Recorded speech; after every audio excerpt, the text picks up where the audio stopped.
창세기 21장입니다. 창세기 21장 1절로 7절까지입니다.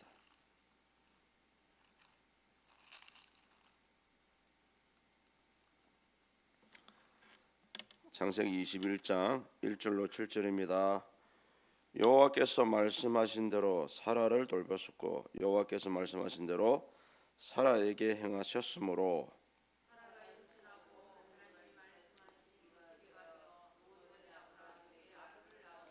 아브라함이 그에게 태어난 아들 곧 사라가 자기에게 낳은 아들을 이름하여 이삭이라 하였고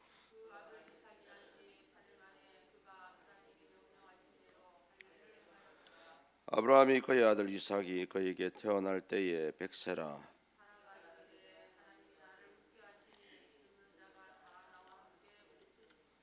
같이 봅니다. 또 이르시되 사라가 자식들을 좀 먹이겠다고 누가 아브라함에게 말하시 아브라함이 노경에 내가 아들을 낳았도다 하시니라. 아멘. 창세기 12장을 보시면 하나님께서 아브라함을 콜링하셨고 그때에 내 후손으로 말미암아 땅에 창대할 것을 약속을 하셨거든요. 이제 21장에 왔어야 시간적으로 25년 후에 아브라함이 75세에 약속을 받았고요. 100세에 이제 아들을 낳게 되는 이삭을 태어나는 하나의 기적이라고 볼 수가 있겠죠. 이삭의 출생이 주는 의미는 언약의 성취라고 보기도 하고요, 언약의 계승이라고 보기도 합니다. 왜냐하면 이삭은 이 땅에 오실 메시아이신 예수 그리스도를 예표하는 예표자입니다. 그래서 언약이 계승되었다는 것은 예수님의 성육신으로 이 땅에 오시는 것도 이 이삭의 출생과 연결이 되어 있기 때문에 그렇습니다. 그 이삭은 아브라함이 성경에 차지하는 비율은 많지만은 이삭이 성경 안에 내용적으로 차지하는 비율은 그렇게 많지는 않습니다만은 가장 큰 의미는 약속의 자녀라는 그런 의미를 가지고 있어요. 그래서 이삭이 우리에게 주는 의미가 몇 가지가 있습니다. 본문을 통해서도 우리가 볼 수 있는데요. 가장 첫 번째 의미는 하나님은 신실하시다라는 것을 실질적으로 이제 증명해 주셨다라고 볼 수가 있습니다. 우리 1절을 같이 보시겠습니다. 여호와께서 말씀하신 대로 사라를 돌보셨고 여호와께서 말씀하신 대로 사라에게 행하셨으므로. 아멘. 예. 여호와께서 말씀하신 대로 두 번 나오죠. 하나님의 입으로 나온 약속의 말씀은 반드시 이루어진다는 것을 여기서 우리가 볼 수가 있고요. 그래서 그런 하나님은 신실하시다라고 볼 수가 있습니다. 여러분이 바라보시는 하나님은 어떤 하나님이십니까? 능력의 하나님이 될 수도 있고요, 나를 치유하시는 여호와 라파의 하나님이 될 수도 있습니다만은 오늘 이 이삭에게 보여지는 하나님은 신실하신 하나님이십니다. 그래서 우리가 하나님의 이 신실하심을 믿는다는 것은 성경 66권을 있는 그대로 믿는다는 거예요. 우리가 교회를 다니고 있고 예수님을 믿고 있지만 사실은 생각으로는 예수님을 믿는 것 같은데 그 말씀을 실질적으로 과연 믿을 수 있을까요? 이런 것들을 우리가 점검을 해보아야 됩니다. 사복음서에 보면은 예수님께서 공생의 사역을 하시는 장면을 보여주고 있고요, 예수님께서는 크게 세 가지 사역을 하셨거든요. 복음을 전하셨고요, 그리고 성전에서 날마다 가르쳤습니다. 세 번째는 많은 병자들을 치유하셨죠. 지금의 의술로도 보면은 당시 예수님이 치료하셨던 그런 치유 사역이 하나의 기적입니다. 왜? 오늘날 의술이 아무리 발달되었다 해도 눈 먼 자를 눈을 뜨게 한다는 것은 불가능합니다. 그것이 바로 기적이죠. 오늘 이 이삭을 낳는 것도 마찬가지입니다.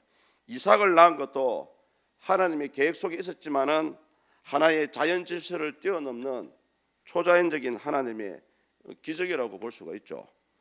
그 내용이 본문 2절에 나옵니다. 같이 읽습니다. 사라가 임신하고 하나님이 말씀하신 시기가 되어 노년의 아브라함에게 아들을 낳으니. 아멘. 예. 우리는 이렇게 너무나 쉽게 성경을 통해서 하나님의 기적을 보는데요, 근데 이게 너무 쉽다 보니까 우리 마음이 잘 와닿지 않습니다. 사라의 나이가 90세예요. 여성으로서의 기능이 완전히 사라진 그런 상태입니다. 이것이 기적이거든요. 2021년도 10월달 중국의 산동성에 사시는 67세의 노인분이 딸아이를 낳았어요. 근데 이분은 자연 잉태로 자연적으로 출산을 한 경우입니다. 원래 이분도 여성의 생리가 끊어졌는데 2018년도에 뇌경색을 치료하면서 몸속에 피를 맑게 하고 또 뭉쳐있는 피를 없애는 그런 전문적인 약을 먹었다 합니다. 그 이후로 이제 여성으로서의 기능이 돌아와 가지고 정상적으로 아이를 출생하는 그런 경우도 있습니다. 어떻게 보면 그것도 나이가 67세가 돼서 아이를 낳는 것도 하나의 기적이라고 볼 수가 있겠죠.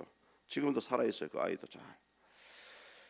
그리고 여기서 우리는 왜 하나님이 이렇게 75세에 아브라함이 75세에 아이를 낳게 해주셔도 되는데 100세에 아이를 낳게 하셨고 사라가 90세에 아이를 낳게 하셨을까요? 그것은 이유가 있어요. 우리 사람은 내 눈에 딱 보여지지 않으면 잘 믿지 못합니다. 그게 사실이지 않습니까? 그러니까 이 아브라함에게도 75세에 아이를 낳았으면은 내가 건강하기 때문에 아이를 낳았다라고 자랑을 했을 겁니다. 그래서 사람으로서는 불가능할 때에 하나님은 가능하다는 것을 보여주시는 그런 전능하심을 보여주기 위해서 이 늦게 아이를 출생하게 하셨고요. 또 하나는 뭐냐면은 이 이삭의 출생은 하나님의 초자연적인 하나님의 섭리에 있다는 것을 보여주기 위해서 늦게 이 아이를 낳게 하셨습니다. 그런데 성경에서는 사라의 입장에서는 이것을 뭐라 그러냐면은 믿음의 기다림이라고 표현을 해요. 그 내용이 히브리서 11장 11절에 나옵니다. 우리가 히브리서 11장을 믿음장이라고 그러죠. 믿음으로 사라 자신도 나이가 많아 단산하였으나 잉태할 수 있는 힘을 얻었으니 이는 약속하신 이를 미쁘신 줄 알았습니다. 미쁘다는 말이 바로 신실하다는 그런 의미를 가지고 있거든요. 그래서 사라도 비록 90세에 아이를 낳았지만은 그 나름대로의 믿음의 기다림을 가지고 있었다는 거죠. 마지막으로 하나님은 결국 믿는 자에게는 기쁨을 주신다는 것입니다. 오늘날 우리가 살아가면서 얼마나 기쁨이 상실된 그런 삶을 많이 살고 있지 않습니까? 본문 6절을 우리 다 같이 읽습니다. 사라가 이르되 하나님이 나를 웃게 하시니 듣는 자가 다 나와 함께 웃으시리로다. 사실 처음에 이 약속을 받았을 때 아브라함도 그랬고요. 사라도 이 하나님의 이 약속을 비웃었습니다. 그렇지 않습니까? 그러나 오늘 이 여기서 보여지는 이 사라의 웃음은 진정 하나님 주시는 기쁨이라고 할 수가 있습니다. 성도님 살아가시면서 얼마나 하루에 몇 번 웃으십니까? 저 역시 밖에서는 잘 웃는 것 같은데 집에 가면은 그렇게 몸이 피곤하고 얼굴에 인상이 딱딱해진다고 우리 아이들 항상 들어갈 때마다 그래요. 아빠 너무 무서워. 밖에서 에너지를 소비하다 보니까 집에 가면은 그냥 탈진이 되는 거예요. 그러다 보니까 그런 것까지 아이들한테 변명을 할 수가 없고요. 그래 미안하다 내가 자꾸 노력해 볼게. 성도님들 많이 웃으십시오. 왜냐하면은 우리 일반 속성에도 있지 않습니까? 웃으면 복이 온다는 그런 말이 있습니다. 사실 내 삶 가운데 웃을 일이 없더라도 우리의 표정은 우리 마음은 이 기쁨으로 가득 차야 됩니다. 왜냐하면은 하나님은 때가 되면은 저와 여러분들에게 말로 표현할 수 없는 그런 영적인 기쁨도 우리에게 주시는 분입니다. 오늘 우리는 이 이삭의 출생을 당연한 것이라고 여기지 마시고요. 이 이삭의 출생은 하나님의 약속이 성취되는 아주 중요한 그런 사건을 보여주는 것입니다. 어찌됐든 이 하나님의 오랜 계획과 섭리에 의해서 이삭이 태어났다는 것을 알아주셨으면 좋겠고요. 또 이 이면에는 하나님의 전능하심, 하나님의 신실하심, 그리고 이 약속을 받고 무려 25년 동안을 기다려온 아브라함과 사라의 믿음의 기다림, 이런 것이 있었기 때문에 100세가 되어서 90세가 되어서 자녀를 맞이하는 그런 모습을 발견할 수가 있습니다. 그래서 성경에 보면은 모든 기적이 있지만은 매 기적의 순간마다 우리 예수님께서 하셨던 일이 있습니다. 뭔지 아십니까? 예수님께서 병자를 치유하시고 기적을 베푸시기 전에 항상 그 사람의 믿음이 있는지 없는지를 보셨어요. 심지어 지붕을 뜯어서 중풍병자를 밑으로 내릴 때에도 그 중풍병자의 믿음을 본 것이 아니고 그 중풍병자를 달아내려는 친구 네 사람의 믿음을 보시고 치유해 주셨습니다. 결국은 이 사라가 90세의 아들을 낳은 것도 하나님의 약속도 있었지만은 믿음의 오랜 기다림이 있었습니다. 성도님도 하나님의 기적을 보시기 원하신다면은 우리 속에 그런 기적을 바라고 기대하고 믿는 믿음도 필요하다는 것입니다. 어제도 우리 하나님은 신실하신 분이십니다. 우리 하나님은 전능하신 분이십니다.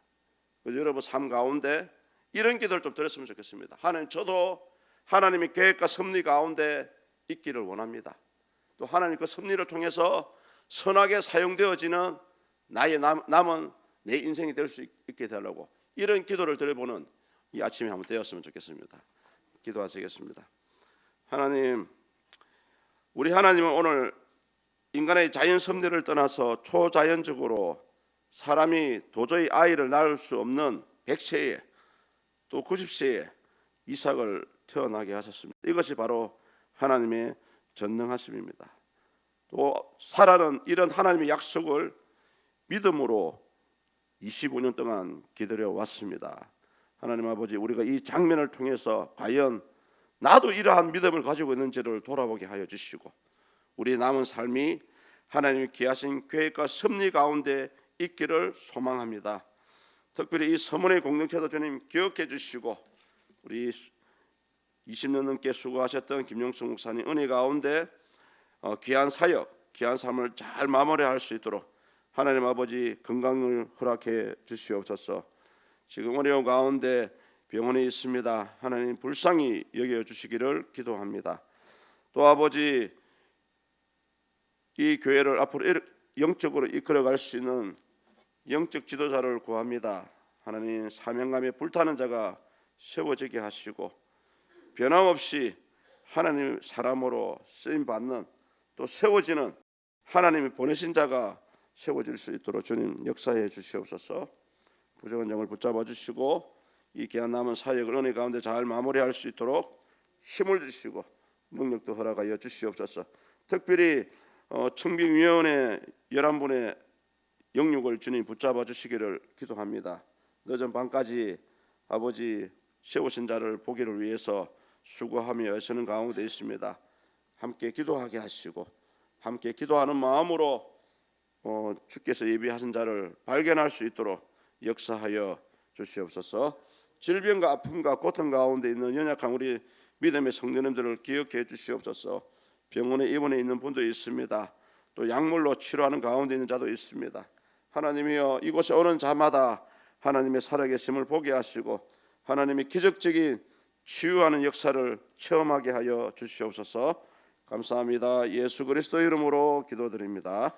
아멘.